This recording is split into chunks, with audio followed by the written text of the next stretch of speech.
यदि आप सबकी आज्ञा हो तो मैं कोई सुझाव दे सकता हूँ। अवश्य दो कृष्ण। यदि तुम सुझाव नहीं दोगे तो कौन देगा? वैसे भी तुम्हारे सुझाव सदैव सत्य होते हैं।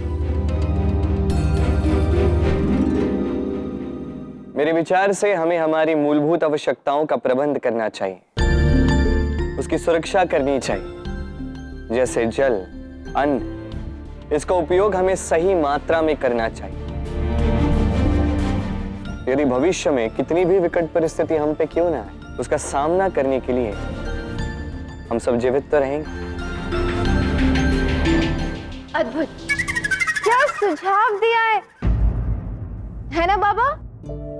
किंतु क्या केवल इतना पर्याप्त होगा कृष्ण? अवश्य बाबा, यदि कृष्ण ने कहा है तो अवश्य होगा। और वैसे भी कृष्ण बिना सोचे समझे कुछ नहीं कहता। क्यों कृष्ण?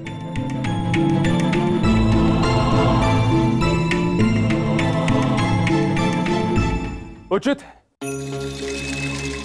किंतु सुरक्षा, हम सबकी सुरक्षा का क्या कृष्ण? कैसा प्रश्न किया है आयन? यदि हमारी सुरक्षा से संबंधित कोई समस्या होती तो कृष्ण अवश्य कहता। तुम भी ना? और हाँ, मैं भी आप सबसे कुछ कहना चाहती हूँ। कृष्ण ने अपना सर झुकाया, अपने मान सम्मान की चिंता ना कर अपने विवेक का सदुपयोग करके हम सभी को इतने बड़े संकट से मुक्त किया। बात तो उचित है पुत्री। हाँ बाबा, और मेरा मानना ये है कि कृष्ण के उस अतुल्य और अद्भुत योगदान के लिए हमें कृष्ण का भव्य सत्कार करना चाहिए।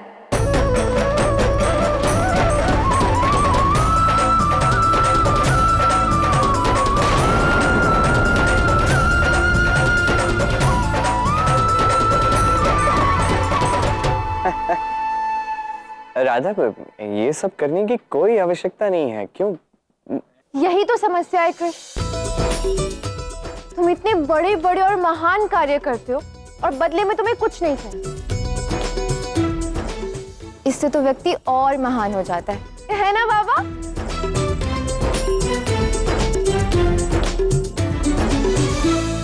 अब जब प्रस्ताव तुम्हारा है राधा, तो योजना भी तुम ही बताओगी पुत्री।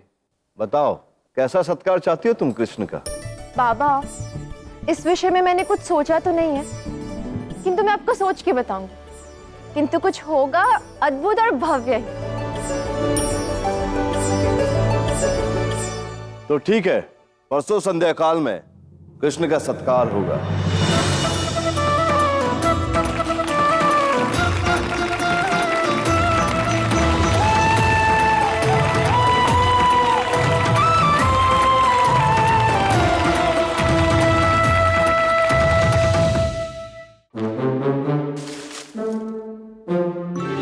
कान्हा, वो राधा ठीक तो है ना? उसका प्रेम तुम्हारे प्रति कुछ अधिक ही व्यक्त नहीं हो रहा था? मेरा तात्पर्य है कि मुझे ऐसा प्रतीत हुआ। अच्छा, अब आपको प्रतीत हो रहा है। कल रात्रि को जब मैं ये बात आपको बता रहा था तब तो आपने बात घुमा दी। हाँ, तो रात्रि में नहीं समझ पाया, तभी तो अभी पूछ रहा हूँ ना कि ये कौन सी नई बाधा है। और ऐसा भी तो हो सकता है कि ये कोई बाधा है ही नहीं। इस बार तुम गलत सोच रहे हो। होने को तो कुछ भी हो सकता है था। तो मान लो कि तुम गलत हो, ऐसा कुछ भी नहीं है। आपने ऐसा बोल भी कैसे दिया था?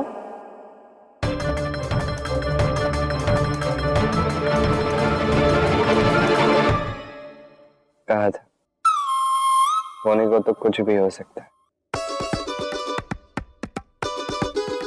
कृष्ण और गलत, अच्छे से स्मरण कीजिए दाऊ। आप तो सब जानते हैं ना, भय, ईर्ष्या, मोह, क्रोध, अहंकार, इन सब विकारों से मुक्त किया है कृष्ण ने मुझे। सदैव कृष्ण सही रहा है और मैं गलत नहीं हूं दाऊ। ये तो है, किंतु ऐसा नहीं है राधा कि कान्हा गलत नहीं हो सकता। वो गलत हुआ है। ऐसा कभी हो ही नहीं सकता। आपसे अवश्य ही कोई भूल हुई है दाऊ। अब क्या बोलूं कान्हा?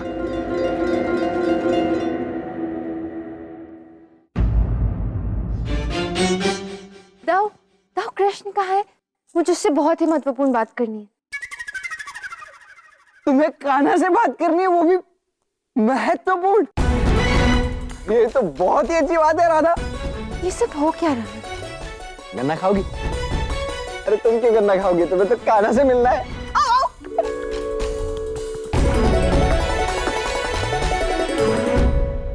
अरे देखो तो कान्हा कृष्ण! कौन है? कृष्ण, तुम यहाँ? मैं कब से तुम्हें ढूंढ रही हूँ। अब तुम्हारे स्वभाव और तुम्हारी रुचि को सबसे अधिक तो तुम स्वयं जानते हो, तो मैंने सोचा कि तुम ही से परामर्श ले लो कि तुम्हारे सत्कार को सबसे भव्य और दिव्य कैसे बनाया जाए। बताओ ना कृष्ण, क्या अच्छा लगेगा तुम्हें? क्या हुआ कृष्ण, तुम मौन क्यों हो? उत्तर क्यों नहीं दे रहे? क्या हुआ दाऊ, आप हंस क्यों रहे हैं? क्या है ना राधा कि कान्हा का आज वो है, वो क्या होता है जिसमें बोलते नहीं है, मुंह खोलते नहीं है, मौन व्रत। क्या? हाँ, आज एकादशी है ना, तो एकादशी के अवसर पर कान्हा ने मौन व्रत रख ली। तो अब तो वो सूर्यास्त के पश्चात ही टूटेगा, है ना कान्हा? किंतु क्यों?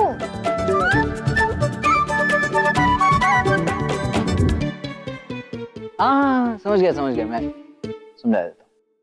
देखो राधा, कैसा है कि गत कई दिनों से कुछ विचित्र सी घटनाएं हमारे कान्हा के साथ घट रही हैं।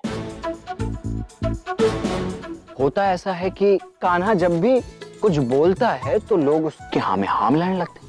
अब बताओ, विचित्र है ना? तो इसी समस्या के हल के लिए कान्हा ने सोचा है कि वो कुछ समय अब मौन ही रहेगा। भला ये भी कोई बात हुई? बिना सोचे समझे हाँ में हाँ मिला रहे हैं लोग। मूर्खता की भी कोई सीमा होती है।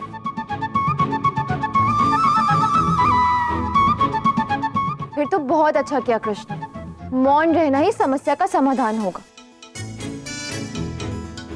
देखा दाऊ, कृष्ण हर समस्या का समाधान निकाल लेता है और सदैव सही होता है। अब कृष्ण का सत्कार कैसे होगा? उसे जो चाहिए वो तो बोल ही नहीं रहा है। अरे राधा, कान्हा के अतिरिक्त कान्हा को उससे भी अधिक जानने वाला, उसके भीतर की बात तक समझने वाला ऐसा कौन है? सोचो।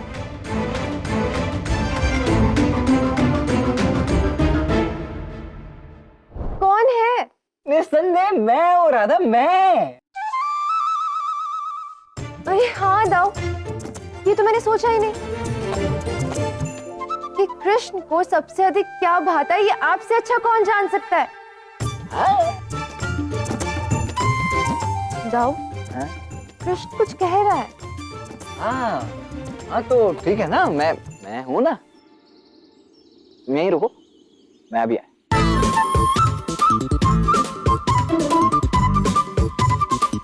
अच्छा, ओ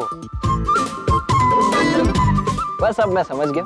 अब मैं राधा को भली भांति समझा दूंगा कि कान्हा कहना क्या चाहता है। ऐसा है कि कान्हा कहना चाहता है कि उसके सत्कार में उसकी एक बड़ी सी झांकी निकाल, उसे रथ पर बिठाकर फूलों से सजाकर पूरे गांव की परिक्रमा कराई जाए। अरे वाह दाऊ, इसमें तो बहुत आनंद आएगा। हाँ ये तो है। किंतु झांकी? क्या हुआ कृष्ण, तुम झांकी नहीं चाहते? अरे भोली राधा, कितनी भोली हो तुम। क्या है कि कान्हा का जब भी मौन व्रत होता है तो उसके प्रत्येक संकेत का अर्थ विपरीत होता है, अर्थात उसकी हाँ का अर्थ ना है और ना का अर्थ हाँ। समझी? अब देखो, सहमत है वो? कहो कान्हा। अर्थात कृष्ण हाँ कह रहा है। हाँ वही तो, हाँ कह रहा है वो। जो मैं कह रहा हूं उसी को वो हाँ कह रहा है। अच्छा, कान्हा कहना चाहता है कि उसे ये झांकी बहुत बहुत बहुत पसंद है, बहुत ही ज्यादा पसंद है इसे। किंतु हाँ किंतु तुम ये व्यवस्थाएं सारी कर पाओगी या नहीं कर पाओगी उसके विषय में हम कुछ नहीं कह सकते। तुम अवश्य कर पाऊंगी कृष्ण, तुम इसकी बिल्कुल चिंता मत करो। देखना, मैं ऐसी भव्य और दिव्य झांकी निकलवाऊंगी कि जो ना कभी किसी ने देखी होगी ना सुनी होगी। हाँ, ये हुई ना बात।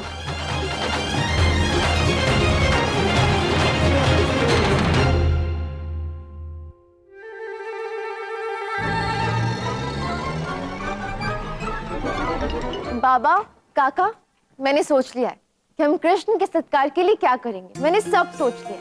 क्या करेंगे? हम कृष्ण के सत्कार के लिए एक भव्य झांकी निकालेंगे। और मेरी आप दोनों से प्रार्थना है कि उस झांकी के रथ के सारथी आप दोनों बने।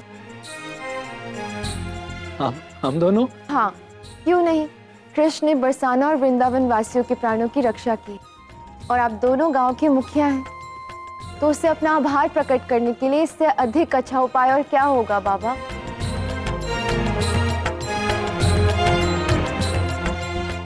कहिए, बनेंगे ना सारथी? बिल्कुल। राधा, ये सब कुछ मेरे विचार से अब कुछ अधिक ही हो रहा है। बिल्कुल अधिक नहीं हो रहा है अहन। ये झांकी निकलेगी और उससे अपना आभार प्रकट करने के लिए मैं उससे कुछ विशेष उपहार भी दूंगी। झांकी भी निकलेगी और तुम उसे उपहार भी दोगी? हाँ, किंतु तुम ये सब नहीं समझ पाओगे अहन। तुम जाओ और मेरे लिए एक सुंदर अश्व ढूंढ के लाओ इस झांकी के लिए। देखो राधा, अयन, जाओ अहन। जी काका।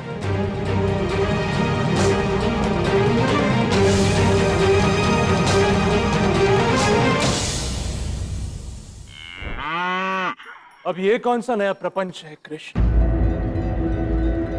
स्वयं ही अपनी झांकी निकलवा रहे हो? नहीं नहीं, ऐसा कुछ भी नहीं किया है मैंने किसी से कुछ भी नहीं कहा। मेरा तो मौन व्रत चल रहा है। मौन? हाँ। ऐसा नहीं, मुझे ज्ञात नहीं था कि मौन व्रत में लोग इतना बोलते हैं। नहीं नहीं, आपको सही पता है, मौन व्रत में कुछ भी नहीं बोलते। मैं अभी कहाँ कुछ बोल रहा हूँ, देखिए ना, मैं कुछ बोल रहा हूँ। कहाँ बोल रहे हो तुम? इसका मौन व्रत है, ये कैसे बोल सकता है? तुम्हारे कान तो नहीं बज रहे? बहरे हो गए हो क्या? कैसे सुनाई दे क्या रहा है? हो रहा है ये सब? मौन व्रत बोलकर ये तो बोले ही जा रहा है। कहाँ? मैं कहाँ कुछ बोल रहा हूँ? तुम अभी बोले। क्या बोला मैंने? कृष्ण, मैंने कल की झांकी के सारे प्रबंध कर लिए। झांकी की सारी तैयारियां मैं कर लूंगी, तुम चिंता मत करना। तुम्हारे बोले बिना ही मैं सब समझ गई। तुम अपना मौन व्रत जारी रखो। अरे कैसा मौन व्रत? ये तो बोले ही जा रहा है। बस करो अयन। कृष्ण कभी झूठ बोल ही नहीं सकता, समझे? देखो राधा, मैंने स्वयं अपने कानों से इसे बोलते हुए सुना है। तुम्हारे कान बज रहे होंगे। और वैसे भी तुम यहाँ क्या कर रहे हो? मैंने तुम्हें कहा था ना मेरे लिए सुंदर अश्व लाने को। लाए नहीं अभी तक? चलो जाओ, लेकर आओ। जा रहा हूं।